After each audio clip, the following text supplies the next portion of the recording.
Danger Zone in Counter-Strike, or DZ as the cool kids called it, was Counter-Strike's premium Battle Royale game mode. It's strange speaking about Danger Zone as if it's some long-lost thing, but in reality that's exactly where it stands right now. Danger Zone has not existed for almost a full year, and I think it's time for me to do a bit of a retrospective on one of the most fun and inventive things that Valve has released for Counter-Strike in recent memory. Wait, I've got big news for you. This video is sponsored by SkinsMonkey, the cheap and easy way to trade out your old skins for something fresh. You can use code PENGUIN on the site to get two things. First off, you get $5 after you complete your first trade with a maximum bonus if you spend $100 on the site. And secondly, you get a 5% bonus when adding balance to the site. Combined with the 30% deposit bonus SkinsMonkey offers already, that's an extra 35% for you to spend. Follow my link in the description or the pinned comment and start trading today. Danger Zone was born in the heat of the Battle Royale craze of 2017 and 2018.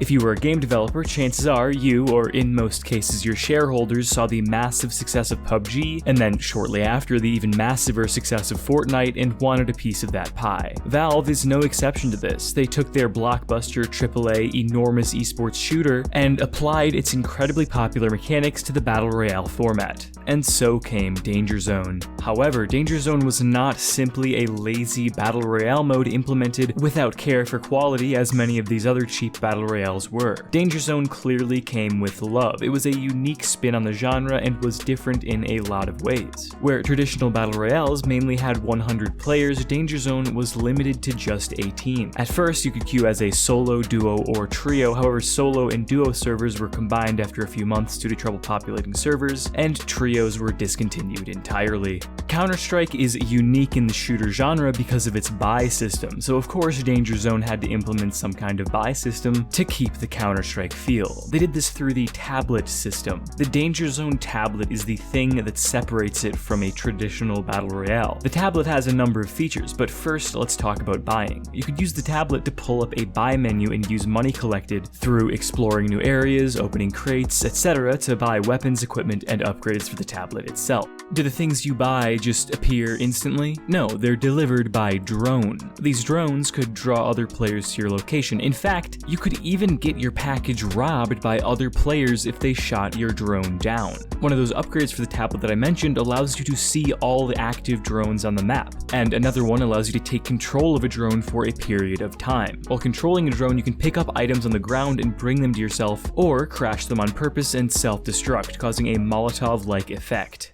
Speaking of the map, that is the other large function of the tablet. You get this semi-3D map of the playable area defined by these hexagons. These hexes actually give a lot of info. They turn yellow when there's a player in them, including yourself, and display the location of the Danger Zone. Danger Zone is just like every other Battle Royale in the way that it relies on a slowly constricting zone to force players to fight rather than just camp each other out. In the case of DZ, the zone is a missile system that slowly infects each hex with a poison of sorts. When they're this big, the hexes don't provide much information. However, you can get a tablet upgrade to divide each hex into 6 small triangular zones, which is extremely precise. You might have noticed that on the tablet buy menu, there are some things that aren't in normal Counter-Strike that are in Danger Zone. The Riot Shield, which is or was available in Casual Hostage Group, came from Danger Zone, and Danger Zone was also the first place that the Zeus's rechargeability was tested, which is now part of the full competitive game. While we're on the topic of things that are also present in some form in the base game, C4 is in Danger Zone, but it's got this weird compass thing in the top corner. I don't really know why that's better for this game mode, but it's there and it's interesting. But the most interesting items are the ones that are exclusive to DZ. The Breach Charge is a weapon that allowed you to throw down charges and detonate them remotely from as far away as you want. This enabled some sick trap possibilities. The Exo Jump was an equipable that allowed you to jump much higher and take less fall damage. It also allowed you to get a Goomba Stomp kill on someone if you drop on them from a high enough distance. The Hammer, Axe, and Wrench were 3 melee weapon alternatives where the right-click rather than backstabbing throws the weapon. But the coolest item introduced solely for Danger Zone is undoubtedly the Bump Mine. The Bump Mine is a weapon that you lay down on the ground. If a player walks on it, they're launched up into the sky. This acts as a quite formidable deterrent to a player entering a building, for example. However, it isn't best used as a weapon. It's a movement item.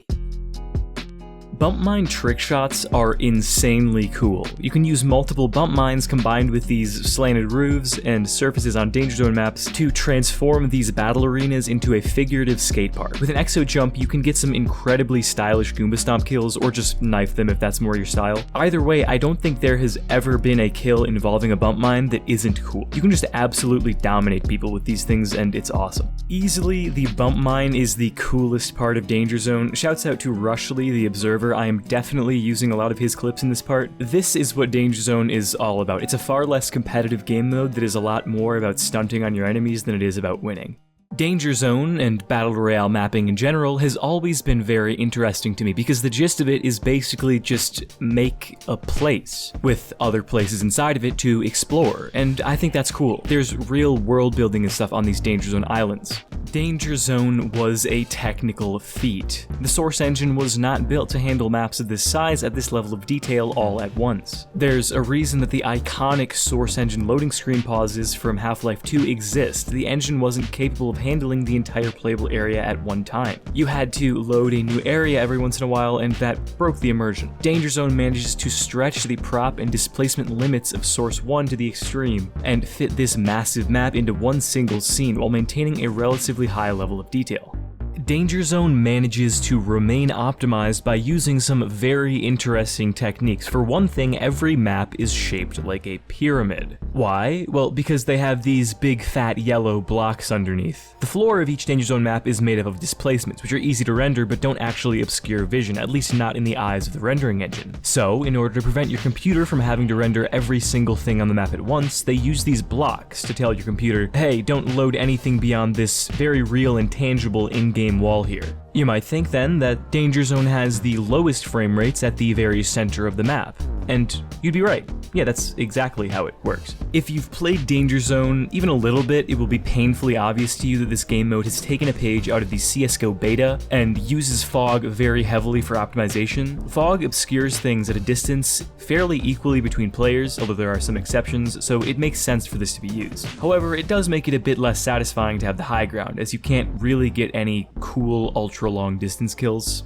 Every little piece of grass in this game is lying to you. It's not actually 3D, it's a 2D image that just turns to look at you no matter where you are. I actually think it works pretty well and creates a cool effect when you're walking through it, so there really is no problem. I'm just being dramatic to make sure your attention is still on the video and not on whatever you're doing in the next tab.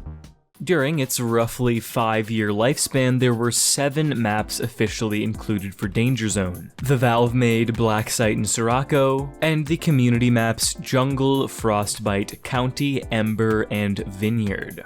Black Site and Sirocco are the iconic ones due to their longevity, being available for more or less the entire existence of Danger Zone. But every community map included was cool in its own right. I especially enjoyed Ember. You could tell the mapper really understood the mission statement of Danger Zone. They added a lot of weird but cool mechanics like these vents that blast you up into the air. They also kept updating the map seasonally for Halloween and other holidays, so props to Jim Wood and Tanuki Suit 3. The community Danger Zone map County featured the only officially included example of mapception that I can think of. It features this area here, which is a reference to the CSGO map Motel, or wait, the CSGO map Motel is a reference to the motel segment in Left 4 Dead. So is it technically a Left 4 Dead reference? I don't know, but it's sick as fuck either way. Probably my favorite show match ever was the Valve-sponsored show match at the IEM Katowice 2019 Major. Why? Because it wasn't a traditional show match. It was a Danger Zone show match where the winner would get an official graffiti commemorating their victory on Black Site. It's really still worth a watch. It's very good. Spoiler alert if you want to watch it,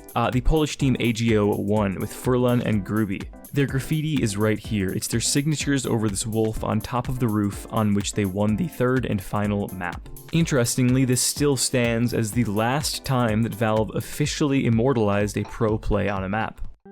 Danger Zone exists now as this weird time capsule. For some reason, I think about it completely distinctly from CSGO, despite the fact that they are inexplicably tied and went offline at the same time. Danger Zone is its own thing. If it comes back for CS2, I would assume that Danger Zone would receive a large overhaul. Despite how fun it was, Danger Zone was never all that popular, and the numbers say that if it were to come back, Valve would need to try to innovate on it further, make it more popular. Plus, with Source 2, they're no longer restricted by the limits of a 20-year-old engine and could hypothetically make Danger Zone maps as big as full-sized Battle Royale maps. I'm not sure how 64 or 100 player Danger Zone would work, but I'm down to try. No matter the form in which it returns, I would love to see Danger Zone in CS2 in some capacity. I think we as a community miss it dearly. CS2 needs content in any form, and I think Danger Zone would be a far larger success now because of that. Danger Zone would fill the drought of content that CS2 is in right now.